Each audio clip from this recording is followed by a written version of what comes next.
사랑과 말씀에 주의하는 자는 좋은 것을 얻나니 여호와를 의지하는 자는 복이 있느니라.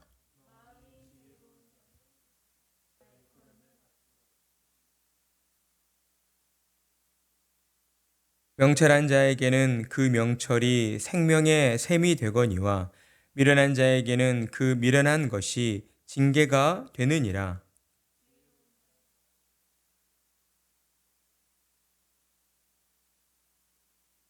함께 읽습니다. 선한 말은 꿀송이 같아서 마음에 달고 뼈에 양약이 되느니라. 아멘. 사람들이 세상을 살다 보면 이구동성으로 하는 말이 있습니다. 세상 살기가 참 만만치 않다라는 것입니다. 세상살이가 마음먹은 대로 내 뜻대로 다 되면 좋을 텐데 살아보니 그렇지 않을 때가 더 많다는 것을 경험하게 된다는 것이죠. 최근에는 코로나의 악재까지 더해져서 이러한 실패와 좌절감 속에 삶의 의미를 잃어버리고 세상과 단절하여 살아가는 사람들이 더 많아지고 있습니다. 그런데 이러한 일들이 또한 하나님을 믿고 살아가는 신자된 우리의 삶에도 언제든 일어날 수 있는 일이다라고 하는 것이죠. 하나님을 믿기 때문에 내 삶은 무조건 형통할 것이야 라고 우리는 생각해서는 안 된다라는 것입니다. 하나님을 믿고 사는 신자에게도 세상에서 살면서 겪는 실패와 좌절들이 일어나게 되기 때문인 것입니다. 왜 그렇습니까? 우리가 살아가는 이 세상은 아직 완전한 천국이 아니기 때문이다라는 것이죠. 완전한 천국은 언제 이루어집니까? 예수님께서 하늘로 오르시면서 우리에게 약속하여 주신 대로 예수님이 다시 오시는 그날, 즉 재림하시는 그날에 우리에게 완전한 천국이 이루어지게 됩니다. 따라서 우리는 주님 다시 오시는 그날 완전한 천국이 이루어지기 전까지 우리가 육신을 입고 이 땅을 사는 동안에는 사탄이 권세 잡은 이 세상 속에서 끊임없이 죄와 싸워야 하는 그러한 삶을 살아가야 하는 것입니다. 그러니 그러한 삶 가운데에 얼마나 많은 또 기쁨이 있을 수 있겠습니까? 우리의 육신의 삶 가운데에는 때로는 힘들고 또 어렵고 감당하기 힘든 그런 어려움의 일들이 더 많이 일어나게 된다라는 것입니다. 그러나 그러함에도 불구하고 믿음을 가지고 사는 신자들은 세상에서 겪는 실패와 좌절로 인하여 결코 쓰러지거나 꺾이지 않는다라는 것입니다. 이것이 중요한 것이죠.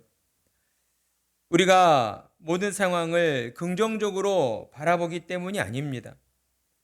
때로는 우리가 믿음을 가지고 있기 때문에 다른 사람들보다 우리가 정신력으로 그만큼 더 강하기 때문도 아니다라는 것이죠. 그렇다면 신자로 살아가는 우리가 세상의 이러한 어려움 가운데에서도 결코 쓰러지거나 꺾이지 않을 수 있는 것은 무엇 때문인가? 하나님께서 우리와 영원토록 함께 하시며 우리를 지켜주시고 보호해 주시겠다라고 우리에게 약속해 주셨기 때문이다라는 것입니다. 하나님의 그 약속이 우리 안에 있기 때문에 우리는 그 약속을 믿고 의지함으로써 이 땅 가운데에서 겪게 되는 그 모든 실패와 좌절 가운데에서도 우리는 쓰러지지 않고 꺾이지 않고 우리는 힘을 내어 살아가게 된다라는 것입니다. 시편 27편 5절의 말씀을 보게 되면 여호와께서 환난 날에 나를 그의 초막 속에 비밀히 지키시고 그의 장막 은밀한 곳에 나를 숨기시며 높은 바위 위에 두시리로다 라고 말씀하고 있습니다. 그러니 신자로 살아가는 우리는 세상에서 경험하게 되는 실패와 좌절 가운데에서도 정말 낙심하여 아무것도 할 수 없을 것 같은 그러한 상태 가운데에서도 우리는 우리를 향하신 그 하나님의 약속을 우리가 기억해내야 하고 하나님의 약속을 떠올려야 한다라는 것입니다. 믿음을 가지고 산다라고 하는 것은 바로 이와 같이 하나님의 그 약속을 붙잡고 살아가는 것이다라고 하는 것이죠. 그리고 하나님의 그 약속이 또한 우리에게 이루어지기를 하나님께서 얼마나 간절히 원하고 계시는가를 우리는 생각해야 하는 것입니다. 하나님께서는 오늘도 그와 같은 간절한 마음을 담아서 우리에게 말씀을 들려주시고 있는 것이죠. 잠언 16장 20절의 말씀을 보면 삼가 말씀에 주의하는 자는 좋은 것을 얻나니 여호와를 의지하는 자는 복이 있느니라. 아멘. 하나님께서 무엇라 말씀하고 계십니까? 하나님을 의지하는 자에게 복을 주시겠다라고 우리에게 말씀해 주시고 있는 것이죠. 여러분, 우리의 삶이 힘들다는 이유로 우리는 삶이 힘들다는 이유로 때로 하나님을 우리가 잊어버리고 살 때가 참 많이 있습니다. 하나님께서 어떤 분이신가를 우리가 기억하지 못할 때가 참 많이 있다는 것이죠. 그런데 여러분, 그것은 곧 우리를 더욱 힘들게 만드는 그 근본적인 원인이 된다는 것을 우리가 늘 기억해야 할 것입니다. 내 마음대로 내 뜻대로 일이 잘 풀리지 않고 있을 때에 우리는 마음 가운데에 하나님이 나를 외면하신 것은 아닌지, 하나님이 나를 모른 척하고 계신 것은 아닌지 하는 그러한 불신을 품을 때가 있다라는 것이에요. 그러나 사랑하는 성도 여러분, 하나님께서는 저와 여러분이 힘들어할 때에 결코 우리를 모른 척 하시거나 외면하시는 그런 하나님이 아니시다라는 것입니다.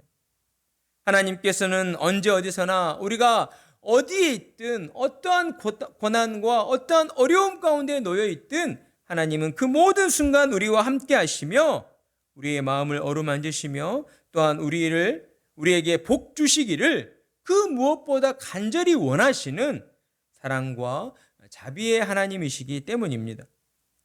그러하니 우리는 이 땅을 살아가는 모든 순간 하나님을 온전히 의지해야 하는 것입니다.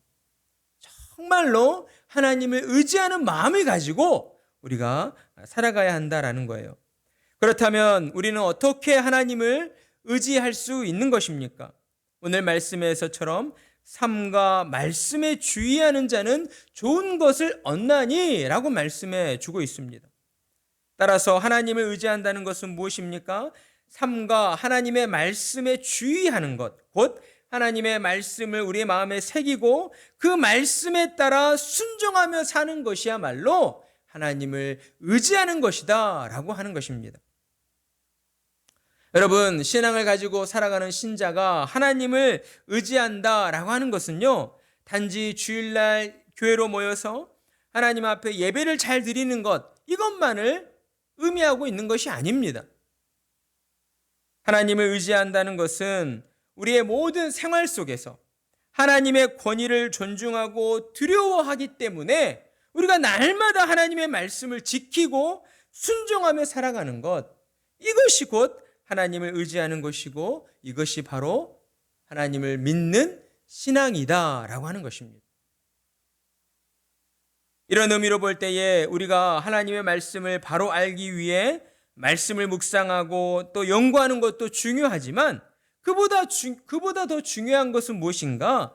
하나님의 말씀을 듣고 우리가 무언가를 깨닫게 되었다면 어때요? 그 깨달은 바대로 순종함으로 살아가는 것. 하나님의 말씀을 지키고 순종함으로 살아가는 것이 더 중요하다는 것을 우리는 늘 기억해야 한다라는 것입니다. 그리고 이어서 잠언의 기자는 이렇듯 하나님을 의지하는 자에게 주시는 좋은 것들이 무엇이 있는가를 우리에게 말씀해 주고 있죠. 먼저 21절을 보게 되면 마음이 지혜로운 자는 명철하다 일컬음을 받고 입이 선한 자는 남의 학식을 더하게 하느니라 라고 말씀하고 있습니다. 먼저 무엇보다 하나님을 의지하는 자는 어떤 좋은 것을 얻게 되는가? 마음의 지혜로움을 얻게 된다라는 것입니다. 여러분, 마음이 지혜롭다는 것은 무엇을 의미하고 있는 것일까요? 이것은 물론 우리가 알고 있는 지혜롭다라는 그 의미대로 우리가 실생활 속에서 지혜롭게 생활할 수 있는 어떤 그러한 삶의 지혜를 얻게 된다는 것을 의미하기도 하지만, 무엇보다도 마음이 지혜롭다라고 하는 것은 하나님을 경외함에 있어서 우리가 말로만 하나님을 믿습니다, 하나님을 의지합니다라고 우리가 말로만 하나님을 경외하는 것이 아니라 어때요? 우리의 실천으로, 우리의 행함으로써 하나님을 경외하는 자로 살아가게 된다는 것을 의미하고 있다라는 것입니다.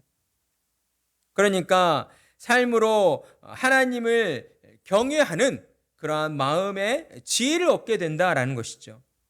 그리고 또한 이렇듯 마음이 지혜로움을 얻게 된 자는 어때요? 그의 말의 변화가 일어나게 되는데, 그의 말이 다른 사람을 향하여서 또 은혜롭고 사랑과 위로가 넘치는 선한 말이 되어서 다른 사람의 상처와 아픔을 보듬어주고 치유해주고, 그로 말미암아 결국에는 그의 영혼을 하나님께로 이끌어가는, 그래서 하나님 앞에 구원을 받아 영원한 천국에 들어가게 되는 그러한 역할로 그렇게 쓰임받게 된다라는 것입니다. 하나님을 의지하는 자에게 하나님이 어떠한 좋은 것을 주신다고요? 마음이 지혜로워지는 그러한 좋은 것을 주십니다. 그러니까 우리의 마음에 하나님의 지혜로 가득하게 해주시는 거예요. 자, 그리고 하나님의 지혜로 우리의 마음이 가득해졌을 때에 우리의 입술의 말의 변화가 일어나게 되는 것이죠. 우리의 말이 이전에는 좀 더 비판적이고 비관적이고 부정적이었다면, 하나님이 주시는 지혜로 우리의 마음이 충만하게 될 때에 우리의 말은 어때요? 늘 사랑하고 격려하고 위로하는 그러한 다른 사람을 일으켜 세워주는 그러한 선한 말들을 우리가 내뱉게 된다라는 것입니다. 그리고 또한 어떠한 좋은 것을 얻게 돼요? 21절 하반절에 보면 입이 선한 자는 남의 학식을 더하게 하느니라. 여기서 남의 학식이라고 하는 것은 설득력이라는 그러한 의미를 가지고 있습니다. 그러니까 다른 사람을 설득하는 그러한 설득력이 나에게 더욱 강화되어진다라는 것이죠. 다른 사람을 설득할 수 있는 그러한 설득력이 내 안에 더욱 강하게 되어지는데, 이것은 무엇보다도 하나님의 말씀으로, 곧 복음을 전함으로써 다른 사람의 영혼에 감동을 주어 그의 영혼을 변화시키는 자로 우리가 그렇게 쓰임받게 된다라는 것을 의미하고 있습니다. 여러분, 이보다 더 좋은 변화가 있겠습니까? 다른 사람의 육신의 생명을 우리가 구할 수 있을지는 몰라도 다른 사람의 영혼의 생명, 그 영원한 생명을 우리가 구할 수 있다는 것, 그것은 아무에게나 주어지는 그러한 은총이 아닌 것이죠. 오직 하나님을 의지하는 자에게만, 하나님의 말씀을 묵상하고 하나님의 말씀에 순종하는 자에게만 주어지는 하나님의 놀라운 은총이다라고 하는 것입니다. 우리의 입술의 말로써 다른 사람의 영혼을 구원할 수 있다는 것, 그보다 더 큰 축복이 어디 있겠습니까? 우리는 우리에게 그처럼 놀라운 하나님의 은총과 또 하나님의 축복이 주어져 있다는 사실을 우리는 늘 기억해야 합니다. 그리고 이 사실을 기억함으로 세상에 나아가 우리 주변에 믿지 않는 사람들에게 예수 그리스도의 복음을 전함으로써 우리의 말과 우리의 행동으로 그들을 격려해주고 위로해주고 붙돋아주고 그들을 감싸 안아 줌으로써 그들의 영혼이 하나님 앞으로 나아오도록, 예수님을 믿는 자리로 나아오도록 우리가 그들 앞에 다가가야 한다라는 것입니다. 그보다 더 큰 은총이 없다는 것을 늘 기억하시고 매일의 삶에 이러한 하나님의 사랑과 은혜를 전하는 자가 되기를 소망하시는 성도님들 되시길 바랍니다. 그리고 또한 하나님을 의지하는 자에게는 어떠한 좋은 것이 주어지게 되느냐? 22절의 말씀을 보게 되면 이 명철이 주어지게 된다는 것이죠. 명철한 자에게는 그 명철이 생명의 샘이 되거니와 미련한 자에게는 그 미련한 것이 징계가 되느니라. 아멘. 성경에서는 주로 지혜와 이 미련하다는 것을 대조하여서 많이 설명을 합니다. 따라서 지혜롭다는 것은 뭐예요? 하나님을 경외하는 자를 의미하는 것이죠. 명철한 자도 같은 의미입니다. 명철한 자도, 성경이 말하는 명철한 자는 어떤 세상적인 학문적으로 뛰어난 지식을 가지고 있는 그런 사람이 아니라 하나님을 경외하는 자를 지혜로운 자, 명철한 자라고 우리에게 설명하고 있는 거예요. 그리고 그에 반대되는 사람이 어떤 사람이죠? 미련한 자, 곧 하나님을 경외하지 않는 자. 하나님이 우리가 살아가는 이 자연 세계를 통해서 하나님이 살아계시다는 것을 우리에게 충분히 보여줬음에도 불구하고, 또한 우리 주변에 믿음을 가진 성도들, 신자들을 통해서 예수 믿으세요, 하나님은 살아계십니다 라고 하는 이러한 복음의 메시지를 듣게 해 주셨음에도 불구하고 그들의 마음 가운데에 하나님을 믿지 않는 자, 그들은 곧 하나님 앞에 미련한 자로 심판을 받게 된다라고 하는 것이죠. 하나님이 없다라고 하는 그 스스로의 미련함을 드러냄으로써 그 자체로 하나님 앞에 징계를 받고 심판을 받게 된다는 것을 우리에게 말씀해 주고 있는 것입니다. 하나님을 경외하는 이러한 명철을 얻게 된 자는 매일의 삶 속에서 어떠한 은혜를 누리게 됩니까? 하나님의 그 말씀에 늘 감화하고 감동을 받는 그러한 성령의 인도하심의 은혜를 받게 됩니다. 그러니까 하나님을 경외하는 명철한 자는 늘 모든 삶에서 성령의 인도하심을 받기 때문에 그의 마음 가운데, 영혼 가운데에 무엇이 넘쳐요? 생명력이 넘치게 되는 것이죠. 여러분, 우리의 삶을 돌아보면서 만약 내 삶에 어떤 활력이 없고 무기력하고 무언가 내 마음에 기쁨이 사라지고 있다면 우리가 생각해 봐야 할 것은, 과연 내가 하나님만을 온전히 의지하고 있는가? 하나님만을 의지함으로써 내가 성령의 인도하심을 민감하게 받고 있는가? 이런 부분들을 우리는 늘 돌아보아야 하는 것입니다. 하나님을 온전히 의지하는 자, 하나님의 말씀을 듣고 그 말씀에 순종하는 자는 반드시 성령의 충만함 가운데에 인도함을 받게 되어 있습니다. 그로 말미암아 그의 모든 삶이 늘 활력이 넘치고 또 생명력이 넘치고 하나님께서 또 나의 삶을 통하여 어떠한 일들을 이루어 가실까를 기대하게 된다라는 것입니다. 그리고 마지막으로 어떠한 좋은 것들을 또한 받게 됩니까? 24절의 말씀을 보게 되면 선한 말은 꿀송이 같아서 마음에 달고 뼈에 양약이 되느니라. 아멘. 하나님을 온전히 의지하는 자에게는 하나님께서 그의 입술의 말에 하늘의 평화와 평강을 허락해 주신다라는 것입니다. 그러니까 매일매일 삶 속에서 하나님이 주시는 평화와 평강을 내 스스로가 먼저 누리고 또한 나의 입술로 말미암아 하늘의 평화와 평강을 전하며 살게 된다라고 하는 것이죠. 여러분, 여러분의 입술로 하나님의 평화와 평강을 한번 전해 보십시오. 여러분이 세상을 향하여서 평화를 전하고 평안을 전하고 기쁨의 소식을 전하며 산다라고 한다면 여러분 주변에 있는 사람들이 여러분을 싫어할 수가 있겠습니까? 그럴 수 없다는 것이죠. 하나님이 주시는 그 은혜의 평강을 우리가 전하며 살아갈 때에 하나님께서는 우리 주변의 사람들로 하여금 더 많은 기쁨을 누리게 하고 또 그들로 하여금 우리가 함께 하나님을 믿고 의지하는 자리로 나아가도록 또한 우리를 인도해 주신다라고 하는 것입니다. 그리고 무엇보다도 이러한 우리의 입술의 말이 우리의 삶에서 끊이지 않으려면 우리가 더더욱 하나님의 말씀 앞으로 나와야 한다는 것을 우리의 마지막으로 교훈해 주시고 있는 거예요. 우리가 몸에 좋은 약은 입에 쓰다고 하잖아요.